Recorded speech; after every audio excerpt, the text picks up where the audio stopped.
In my old age, I will parade around my colonial clothing as the last surviving participant of the Boston Tea Party. How strange it is to think on what I've seen here in Boston. I witnessed a nation born from protest. Now, I was no student of history or politics. My whole education consisted of only a moderate understanding of reading and writing. I belonged to no associations, participated in no government.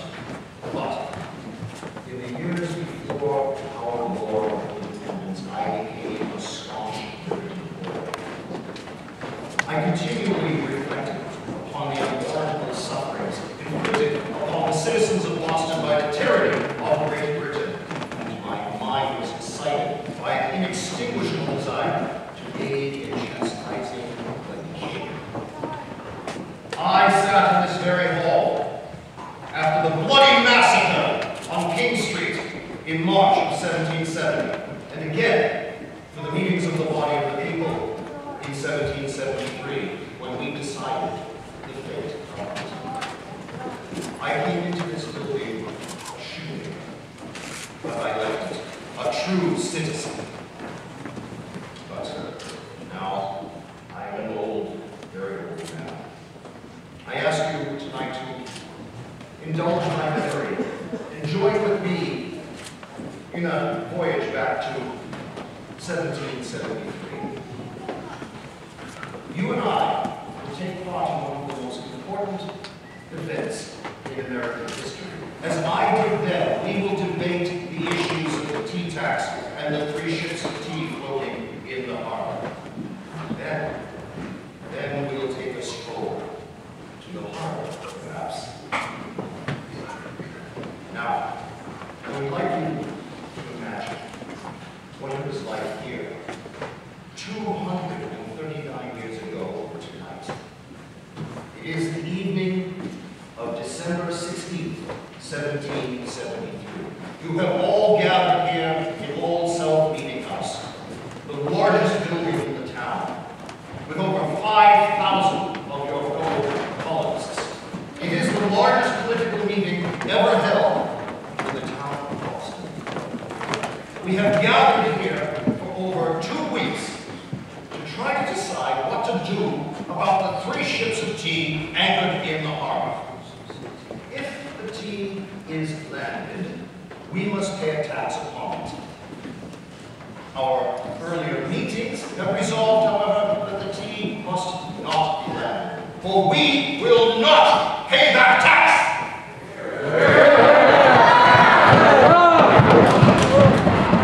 Royal authorities, however, affirm that the tea must be unloaded by midnight tonight, and the tax must be paid. Thus, we are now at a crisis.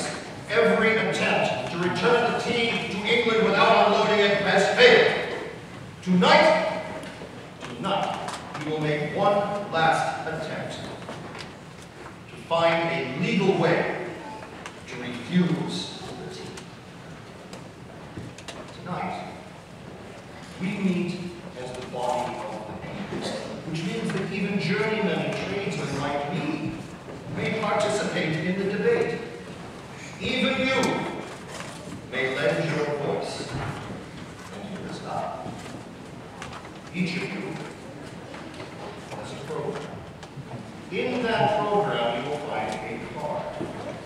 If that card is blue, you will be arguing tonight as a loyalist.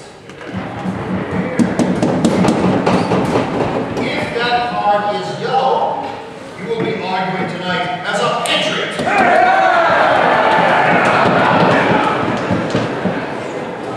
It's fair.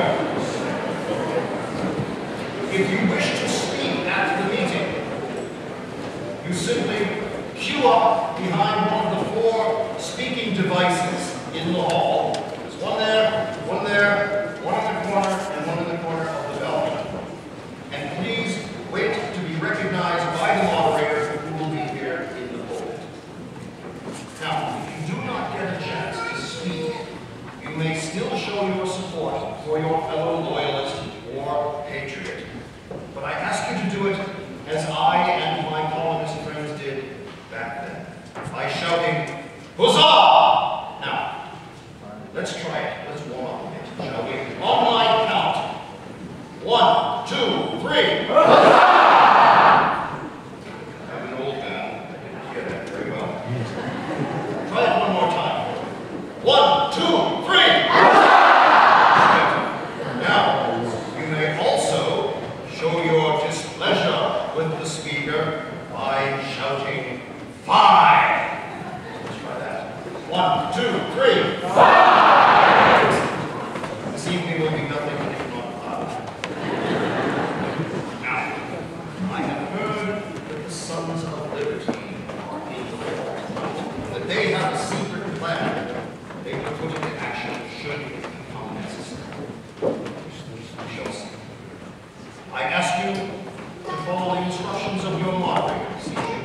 He will instruct you when the meeting is adjourned and when we may recess from the building. So, let us go back in time. Look, there I am, in that box view, a much, much younger man, but one marked by the traits of industry, temperance, and economy. I see that our moderator has come, so let us join the meeting. I give over the pulpit to Mr. Samuel Savage of Weston. Thank you.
Committee appointed by this body, including Mr. Samuel Adams, accompanied you as witnesses. Can you tell this body what has gone on since? Yes, Mr. Savage. I conferred with the collector of customs, Mr. Richard Harrison, who then conferred with Mr. Perry. The opinion was that Mr. Harrison could not give his army clearance until the duties had been paid of the Gazette's online. Then, gentlemen, at our insistence, Mr. Roach applied to the naval officer in charge of providing safe passage across the castle. He, too, said that clearance could not be given until Mr. Roach obtained such clearance. Chair recognizes Mr. Revere. Sir, I move that Mr. Roach protest against the Customs House and procure a pass of the governor, and then immediately set sail with his ship to London.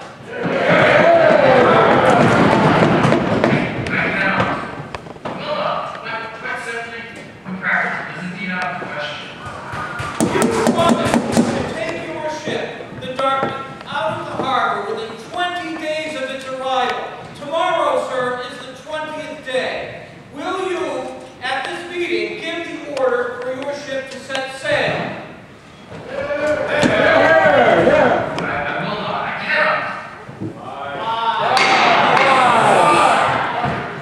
Mr. Roach, this body requests that you carry your protest to the governor and ask for a pass to move your vessel safely past the guns of the castle. I will make one final attempt to obtain permission from Governor Adams.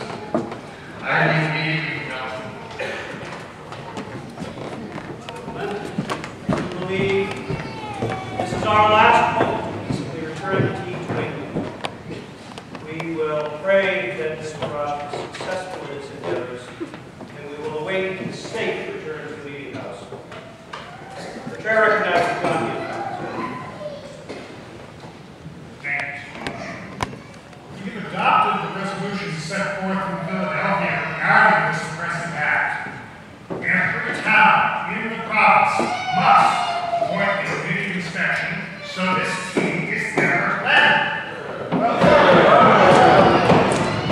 Mr. Winslow, sir. My Uncle Winslow and I encourage the merchants to stand firm and pursue their right to sell this tea. The tax is paltry and actually encourages commerce. Is that worth the bloodshed the so-called Sons of Liberty seek to call upon us?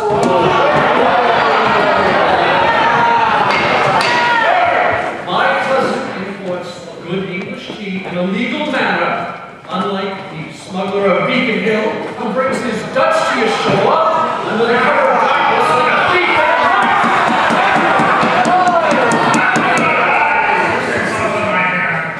Gentlemen, please, we will have no character themselves here.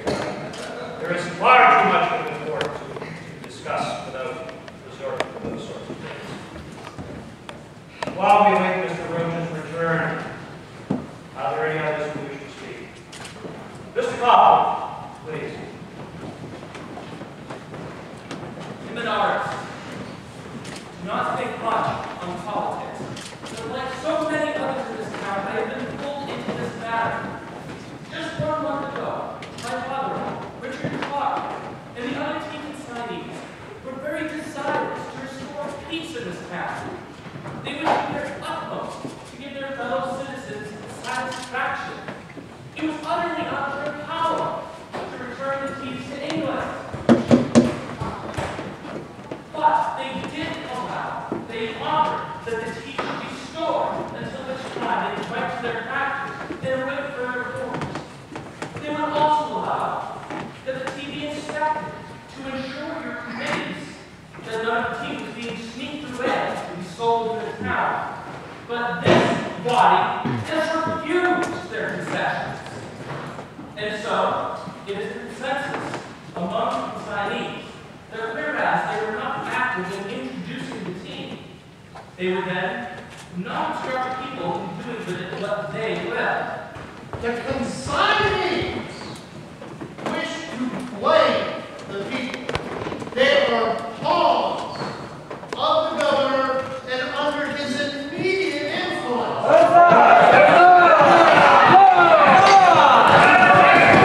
This devilish plan to lay blame on us all.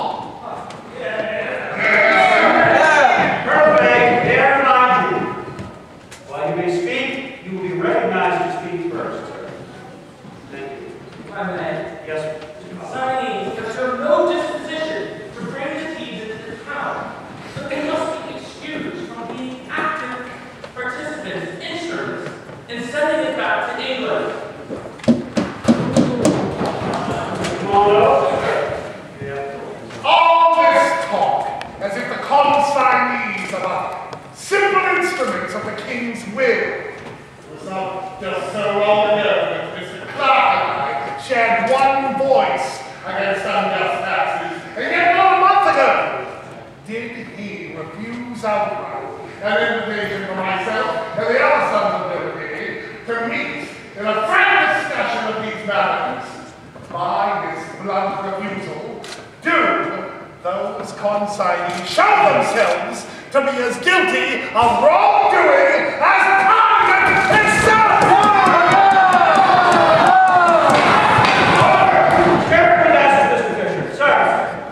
Sir, you speak as though you and your ruffian compatriots were the gentlemen of this debate, but it is perfectly clear that Mr. Clark and the other consignees have protected themselves and their families from the likes of you, sir. Using the in other meetings such as this. Was it not you, sir, who made threats upon the personage of my good friend Mr. Clark following his wise refusal to meet with an unnamed crowd on what you call the Liberty Stream? Was it not you, Mr. Marlowe, who not so long ago let a mob that ransacked the home of our Lieutenant Governor? Why, I should not even call you sir, but rather by your more fitting nickname known throughout the town, William the Knave.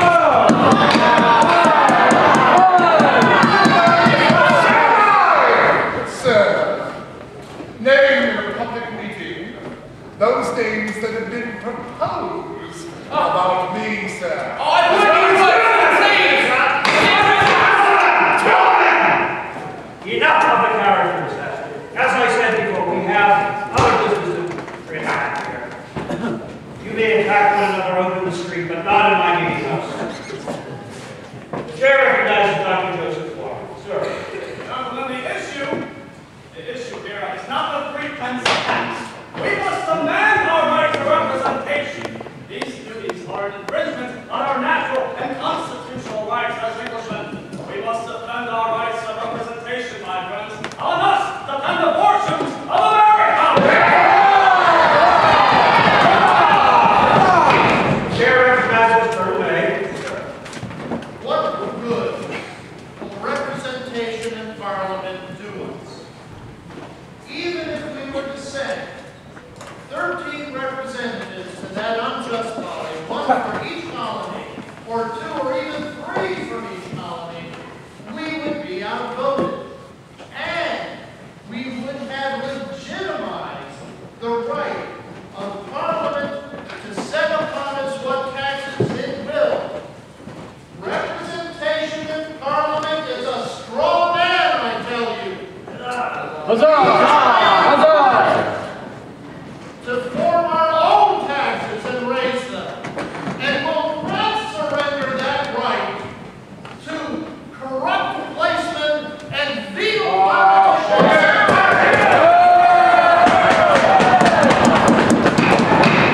Chair recognizes Dr. Sylvester Garrison. Sir.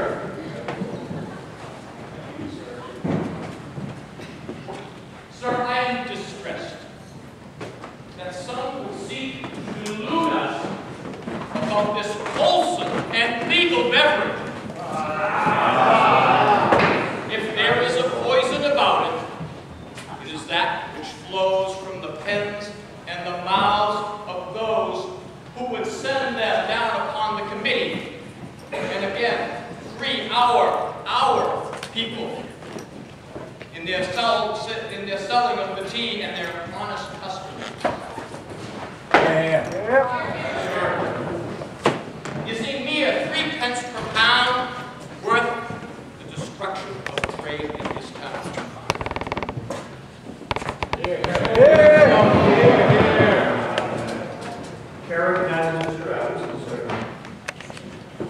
Governors have no right to seek and take what they please. Instead of being content with their assigned station, that of honorable servants of society, they instead become absolute masters, despots, and tyrants!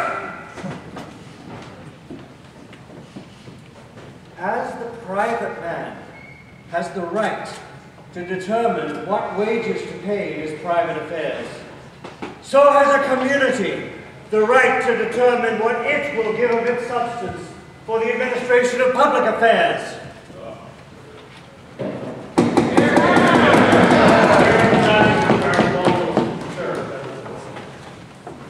I presume, Mr. Campbell, excuse me, Mr. Adams, you would prefer us to make this wrong, targeted tea.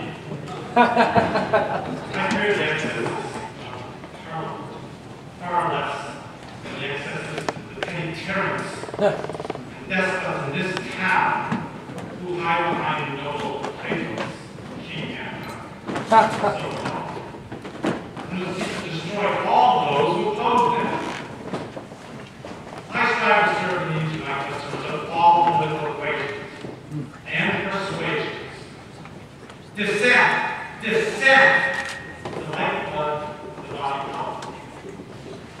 When it interferes with my right to carry on my business, then the things, the very principles it purports to perform. Well said, well said.